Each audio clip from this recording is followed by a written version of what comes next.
Hey! Welcome to SMP Theory. Today we have a super exciting video all about Quackity.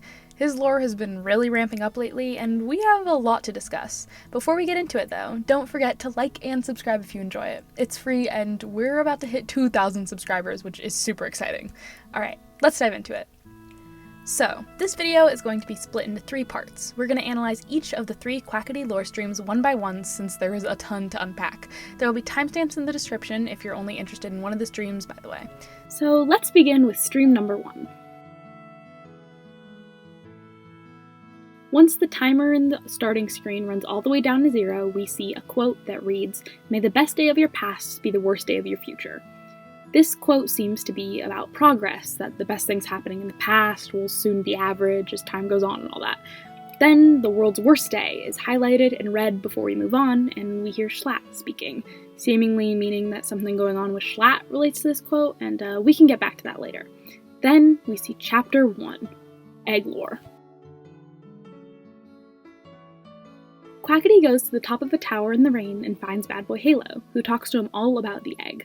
Quackity really dislikes the egg, and Bad says that it serves a purpose, something Quackity could never even comprehend. We know Bad is mainly doing all this for Skeppy. In the past, we can tell that he sees the egg as wrong, but he follows its rule to save his best friend, someone who is under deep control of the egg. So it seems this incomprehensible power might allow Skeppy freedom, or to be with Bad in one way or another. Quackity then claims he wants to show Bad real power, indicating he wants to show him Las Nevadas. I'm gonna show you real power, Bad. I'm going to show you real power. I'm going to show you exactly what I've been working on and everything that I've been doing these past few months. And then you will know exactly what power is. You will know exactly what real power is. Yeah. Come with me, Bad. Come on. Quackity, throughout this entire section, has very evident, what I'm calling corrupt businessman energy. Someone who is willing to manipulate and to make promises to others to get whatever he wants. And it keeps getting worse as these streams go on. So we can make sure to track that aspect of his personality throughout each chapter. The two then go on a journey to Las Nevadas, and Chapter 1 concludes, bringing us to Chapter 2. Chapter 2 opens with Quackity receiving a note, one that refers to him as someone's sugar pumpkin. So yeah, it's gotta be from Schlatt, or Glatt, rather. The book gives him coordinates to go to, and Quackity follows them to meet Glatt. Something of note here is that before Schlatt died, Quackity worked for him in L'Manberg, but things went south, and they aren't the biggest fans of one another at this point. Now, this whole next scene with Glatt is pretty funny, but some of the things that are said are very suspicious and need to be talked about here.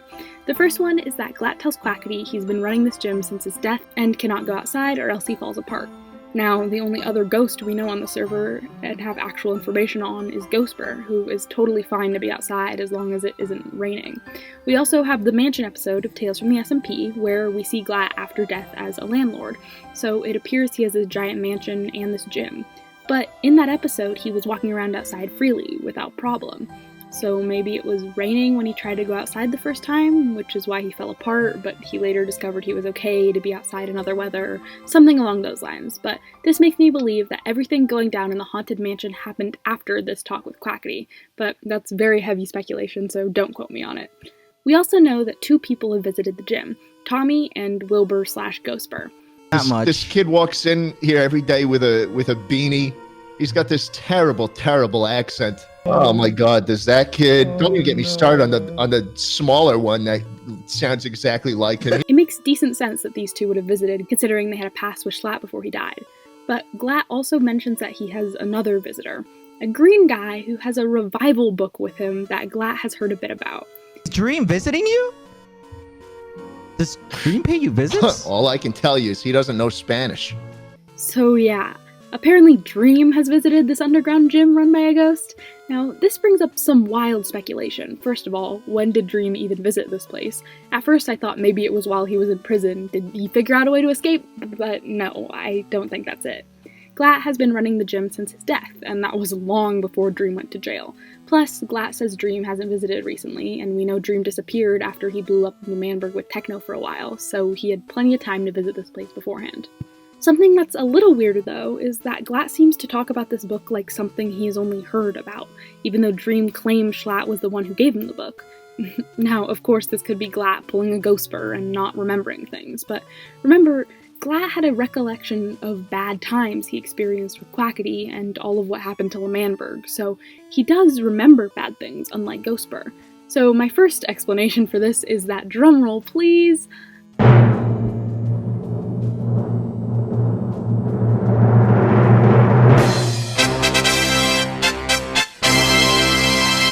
Dream is a liar! Now, I'm sure this is no far leap based on what we know about Dream thus far, and maybe I can give him the benefit of the doubt and say Schlatt does somehow have a magical book that brings people back to life and he felt Dream deserved it, but in Techno's recent prison lore stream, Dream reiterated he didn't know how Schlatt got the book.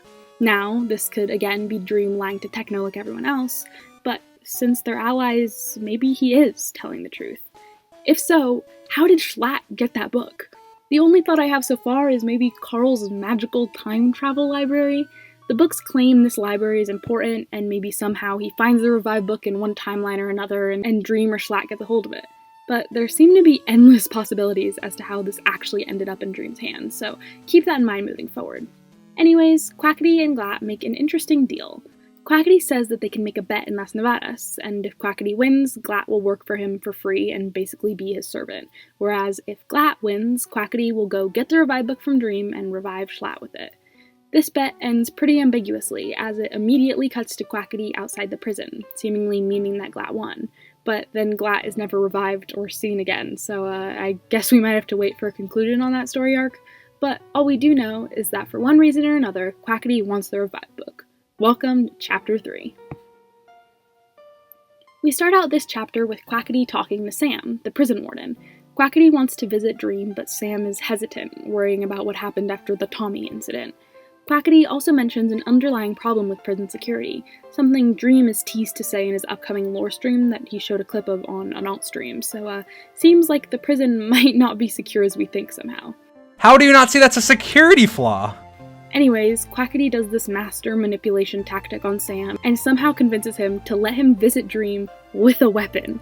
This is one of the many times we see Quackity get whatever he wants because he seems to be very good at guilt tripping and manipulation, an important quality for a little corrupt businessman here. Sam takes him through standard prison security, but Quackity never actually signs his name on any of the books. Maybe a potential lead for plans he might have in the future that go against these forms? Quackity then finally reaches Dream, where he tells Dream to give him the revive book, but Dream mentions that he burned it. Dream does not give Quackity the revival information, and Quackity promises to visit and torture Dream every day until he finally cracks. Then we reach the end of the stream, where we see Quackity breaking down El Rapids, his old country he built with some of his friends. It signifies new beginnings for him. When he created El Rapids, he wasn't involved in much, more of a bystander.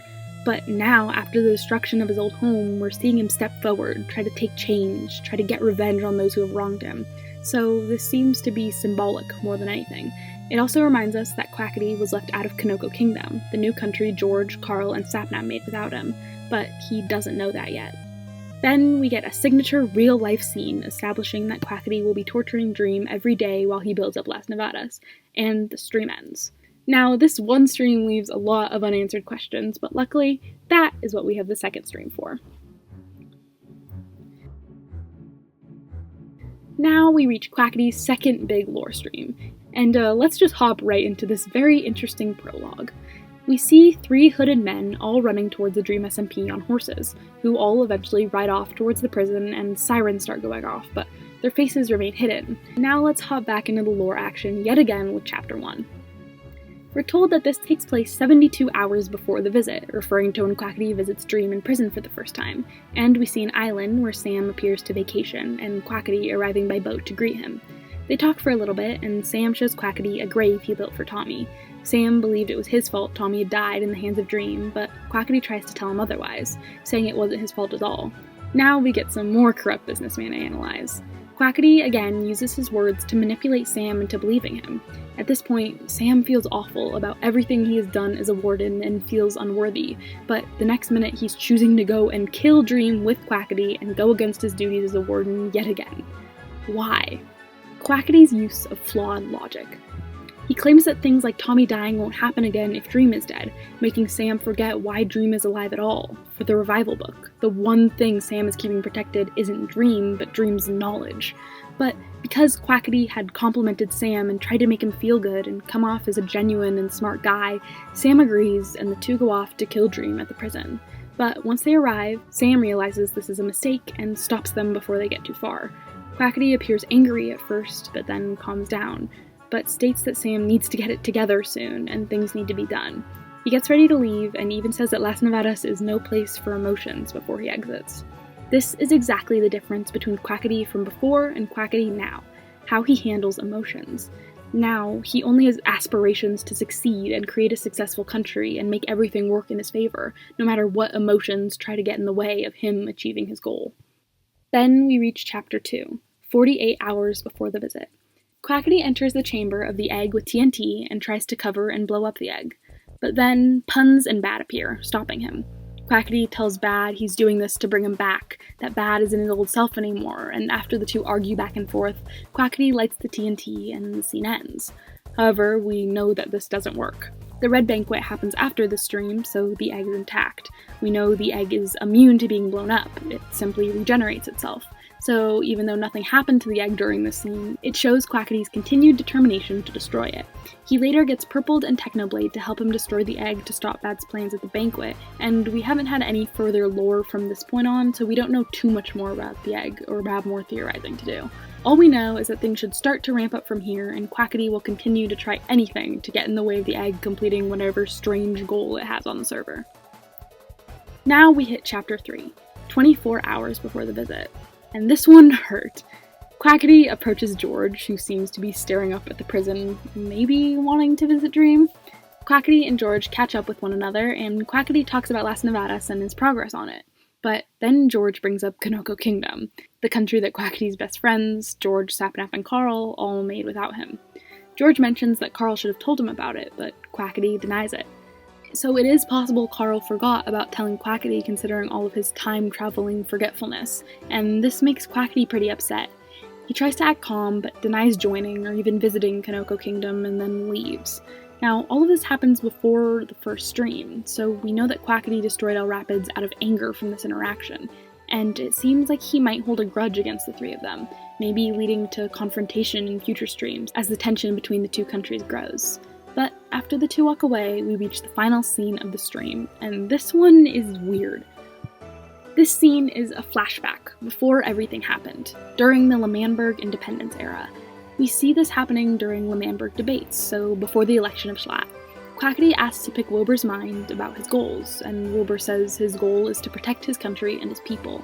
Quackity continues to talk to him, and Wilbur says some very interesting things. The Quackity talking is a Quackity that doesn't exist anymore. He claims everyone has a good side to them, and that they can contribute to a nation, but Wilbur disagrees, and what he says likely is what the biggest impact on Quackity is now as a character. If you want to really help people, you're going to need power, Quackity. You can make a movement, you can make a resistance, right? You can go out, and you can come back, and they'll give you a ticker-tape parade. They'll cheer for you in the streets, but you will change nothing. And power isn't gained from diplomacy and bureaucracy and giant courthouses suspended in the sky, blah, blah, blah. It's gained from swords, Quackity. It's gained from blades. It's gained from steel, iron. Even if everyone has this good side that you're talking about, then anyone who wants to prove it has to show their dark side first. You're going to have to kill. You're going to have to torture. You're going to have to maim. When I look at you, as a fellow outsider, you're not ready for that. This, to me, became a challenge that Quackity has to try and complete, something he wants so desperately to do, and something he took to heart. Now, his only goal is to use things like torture on Dream and create a revolution by creating power for himself, and that will allow him to potentially change the Dream SMP forever. That is why we see Quackity leave a book to Wilbur in the present day, something that will come into play during Part 3. Part 3 is the final part of Quackity's lore that we have for the time being, and a lot goes down that's important to talk about, and this stream opens at the prison. Quackity is back at it, torturing Dream yet again. Dream is very much scared of Quackity at this point, trying to convince him to leave and listening to his orders without hesitation. At this point, though, Quackity doesn't come here for the book. He likes torturing Dream and has grown to admire his daily prison visits, because it seems teaching Dream a lesson for what he's done provides him pleasure to leave Las Nevadas daily simply to torture him. Now, this doesn't seem like the nicest thing to do, and brings up a weird question. Is this torture of Dream ethical? It's a question that's really up for interpretation, considering Dream has done some awful things, but Quackity is now hurting someone for his own pleasure, so not sure either of these two are in the right at all. Quackity then brings up the subject of Technoblade, to which Dream claims the two are allies. Quackity does not like Technoblade. In fact, Techno is the one who gave Quackity his signature scar, and clearly Quackity has a plan that involves Dream writing a letter to Technoblade telling him to visit the prison. After a lot of torturing, Dream appears to do so, and we fade to black. Before we move on to Chapter 1, though, let's talk about this plan of Quackity's. In later streams, we see that Quackity talks to Technoblade, and Techno goes to the prison after his infight. But Sam, in cahoots with Quackity, locks Techno inside the prison with Dream. Then, Sam and Quackity seemingly disappear for 2 weeks while the two are stuck in prison together. This brings me to my theory on Quackity's plan. He hates both of these guys, and they are both some of the most powerful people on the server. Locking them together and causing fights between them could lead to exactly what Quackity wants. The two of them kill each other. That way, Quackity has no part in fighting the two strongest server members and can simply sit back and watch his plans unfold. But anyways, let's jump back to Quackity lore with Chapter 1. The Pursuit of Peace. This chapter actually gives a ton of backstory on everyone's favorite builder, Foolish. We see him in a flashback sequence doing some sort of job gone wrong, something Sam and Quackity talk about in Las Nevadas' restaurant after the cutscene finishes. The two talk about Las Nevadas' recruitment, but it seems Sam knows about Foolish's backstory because he is really, really hesitant to recruit him. Sam claims he's read about Foolish's past before, and we learn Foolish killed a lot of people by accident. Quackity still thinks Foolish could be good for protecting Las Nevadas against its enemies. Considering Quackity believes the country will have enemies, it makes me think that maybe he has some plans that will cause those enemies to grow. But Quackity ultimately chooses to talk to Foolish. Foolish originally chooses to decline the offer of joining Las Nevadas, but instead of taking no for an answer, Quackity chooses to pursue his offer in a rather aggressive way. He offers Foolish 1 diamond for his entire summer home, claiming it's an empty shell, something no one would even remember in the future, clearly showing more of Quackity's values. He cares about making an impact, about changing things and changing them for good. Something nice like Foolish's house might be nice, but if it doesn't do anything and it just sits there, it's worth nothing to him. Then he drops a bombshell, claiming that he let Foolish die at the Red Banquet. At the banquet, Quackity appeared from behind a wall after Foolish was killed, but he was apparently there before that and could have saved him at any time, but didn't. Like Dream, it shows Quackity has no value to human life. It's simply just a piece of someone he can threaten to take away to get them to listen to him. After plenty of threats, Quackity leaves Foolish with the offer up in the air. Now, on to Chapter 2. Chapter 2 starts out with a quirky and strange slime commercial moment. Never thought I'd say that. And then we cut to a heist scene. Classic Minecraft lore for you. Then, for some reason, we see Quackity in a mask and elytra trying to explode his own restaurant. Now, this is his own country. Why would he want to do this? He talks about not liking it, but it's still really weird and potentially a part of some evil Quackity plan taking place later. But for now, he gets distracted by a slime block in the wall, who we learn to be none other than the slime man Charlie Slimesicle himself. And, of course, he gets interrogated by Quackity. Something interesting is that Charlie knows quite a lot about the server, as he can seemingly morph and watch people in different places and has been doing so for a while now. So, he recognizes Quackity pretty quickly. Charlie even talks about how he overheard discussions of a purple guy before, referring to none other than Purpled, of course.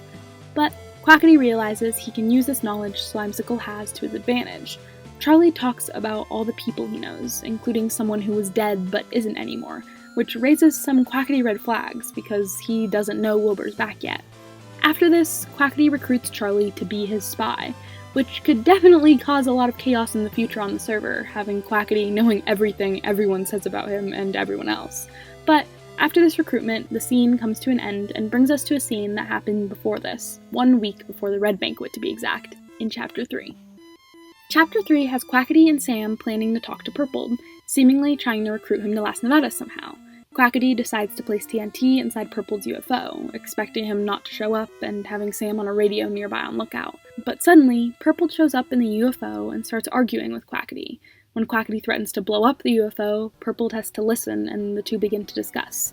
Quackity offers up lots of money for Purple's help, and the scene fades to the Red Banquet, showing the time when Purple helps Quackity to overtake the Eggpire, seemingly the job Quackity was able to hire him for. Then we cut to later on, where Quackity appears to be meeting Purple to give him his payment for his help. But instead of payment, Quackity blows up Purple's UFO out of nowhere. Purple, obviously mad at this, threatens to kill Quackity, but this corrupt businessman manipulator man is back at it again. He tells Purple that he only has two choices, either to kill Quackity, take the money, and run, or to join Quackity and make an impact and have power on the server. Again, we see that value of power on the server. The UFO, Foolish's summer home, both seem so strong and impressive from afar, but Quackity sees them as meaningless unless they have power, control over the server in one way or another. After lots of convincing, Purple simply walks away, but Quackity claims the offer is still on the table, and then we reach the final chapter. Chapter 4. Fundy is seen in a small cabin getting ready to go to sleep, and then he begins to dream. But before we get into that, we have an important question to answer. How fully canon are dreams? Fundy has experienced very strange dreams relating to Quackity before, and George is another member of the SMP who's had a lot of dreams recently, which have questionable canonicity. Obviously, everything that happens doesn't actually happen, but there are some odd things to note about them. For example, before George knew El Rapids was destroyed or by who, he was able to see it gone in his dream, and knew it was Quackity who did it before he knew in real life. Fundy's past dream was especially strange, and appears to continue a bit here. So for now, the canonicity of dreams seems to be slightly on a case-by-case basis. With that being said, let's get into what happens when Fundy awakens in a dream. He opens the door of his cabin to find Quackity, acting completely normal while Fundy is confused. The mesa biome Fundy wakes up in has a lot of remnants of L'Manberg. Quackity talks to him about L'Manberg memories, and they end up in what appears to be an old caravan from the start of L'Manberg. They go to Aerith's tower, and Quackity claims that none of this, or anything, matters, but that Quackity knows a way for things to matter. It seems Quackity is again trying to recruit a new member of Las Nevadas, but suddenly the dream ends, and Fundy wakes up, only for Quackity to actually be standing outside his door, likely to try and actually recruit him for the country. But after Quackity appears, the screen goes black and we reach the epilogue, while Wilbur walks up to Las Nevadas, and Quackity and Wilbur meet face to face yet again. And then the stream ends. So that is all we have so far for Quackity lore, and it is quite a lot. I personally believe that Wilbur and Quackity are going to be having these kind of manipulator fights that people like Tommy are going to get wrapped into in the future, and we'll see how that goes, but for now it seems like Quackity is definitely working on making that big impact on the server, and hopefully in future lore streams we will get to see more of what goes on there. But for now, that is all that I have, so I hope this was very interesting. It brings up a lot of important questions and theories that will hopefully be looked at sooner or later as the lore progresses. But for now, don't forget to like and subscribe if you liked it, and write some of your own theories in the comments down below. I will be sure to read them, and I will see you next time. Bye!